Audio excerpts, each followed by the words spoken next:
बिस्मिल्लाहिर्रहमानिर्रहीम अस्सलाम वालेकुम। की हाल चाल है जी तुहाडा सब दा। उम्मीद करनी आप सब ठीक ठाक होंगे। अच्छा जी, मैं अज बनाने लगी हाँ ब्लैक चने भुने हुए, यानी कि फ्राई किए हुए चने जड़ा है ना मैं अज बनाने लगी हाँ। कि उम्मीद है तुहानू मेरी रेसिपी जी है ना पसंद आवेगी। ये बड़ी जल्दी तैयार हो जाती है तो बड़ी मज़ेदार जड़ा है ना चने बन के ना तैयार होंगे ने फ्राई चने। वीडियो मेरी शुरू तो लैके एंड तक देखना। वीडियो अच्छी लगे तो लाइक जड़ा है ना ज़रूर कर देना। अज थोड़ा जहा मेरा ना मैं थोड़ी जी हैगी हाँ परेशान जी। अच्छा जी, ए मैं हाफ किलो लिया ने चने काले। इन्होंने 5 तो 6 घंटे जड़ा है ना मैं पानी के अंदर डिप करके रखे ने। तो इन्होंने अच्छी तरह वाश करके तो मैं इन्होंने प्रैशर के अंदर ऐड कर लिया है। एक मैं प्याज कट के नॉर्मल साइज़ का वो मैं डाल दिता है। 2 तो 2.5 गिलास जड़े इन्हें मैं पानी दे ऐड करा दी। यह लसन है, लसन की पूरी 1 गंढी जड़ी है ना मैं और ऐड कर दी है।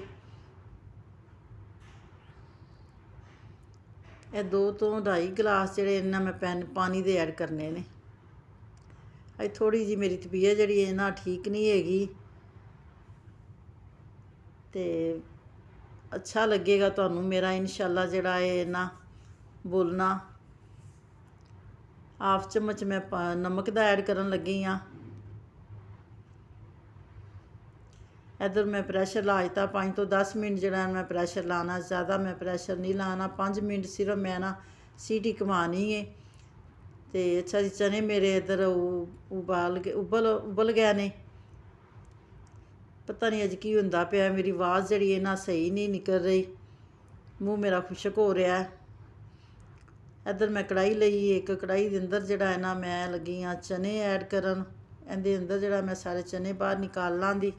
यखनी जड़ी मैं अलहदा कर लाँगी। यह मैं एक लिया है टमाटर, है फ्रीज़र होया टमाटर है, इनू मैं अच्छी तरह कुट के इहदा पेस्ट बना लाँगी। अच्छा जी, मैं घी ऐड किया है। खाने वड्डे सालन बनाने वाले 2 चम्मच भर के जड़ा ना मैं ऐड किए ने, यानी कि 1 कप बनेगा घी का। 1 इंची का अदरक तो 3 तो 4 सब्ज़ मिर्चां, यह भी मैं कुट के जड़ा है ना पेस्ट बना के ऐड कर लिया है। अदरक तो असल जड़ा ना मैं चनिया के अंदर ऐड नहीं करती, यह मैं फ्राई चने बनाने ने, इन्हों के अंदर मैं अदरक ऐड जरूरी करना है। एक टमाटर जड़ा असी पेस्ट बनाया वह भी मैं ऐड कर लिया। ये थोड़े जे मसालियां नाल तैयार हो जाते हैं। हाफ चम्मच सुक्का धनिया, हल्दी भी हाफ चम्मच, मिर्च भी हाफ चम्मच, नमक जायके मुताबक। अच्छा जी, बस यह जड़े ने ना इहदे अंदर मसाले जाने ने। इनू मैं अच्छी तरह जड़ा है ना चनिया का पानी खुश्क करके मैं अच्छी तरह जड़ा ना फ्राई करा दी। मेरी वीडियो अच्छी लगे तो वीडियो में लाइक करना, शेयर करना, चैनल तो नए जे तो सबसक्राइब करना, साथ में बैल आइकन का बटन जड़ा है ना वो ज़रूर दबा दिया करो कि आने वाली मेरी नवी वीडियो जड़ी है ना सबसे पहले जड़ा तुहाडे तक पहुँच सके। माशाल्लाह 10 तो 15 मिनट मैं इन्हां दी अच्छी तरह मैं ना बनाई करांगी, यानी कि मैं अच्छी तरह इन्हां चनिया नूं मैं ना भुन लवांगी। ये बहुत ही मज़ेदार चने बन के तैयार होंदे ने। इहदे नाल तुसीं चार भी रख सकते जे, रायता भी रख सकते जे, सलाद वगैरह रख सकते जे।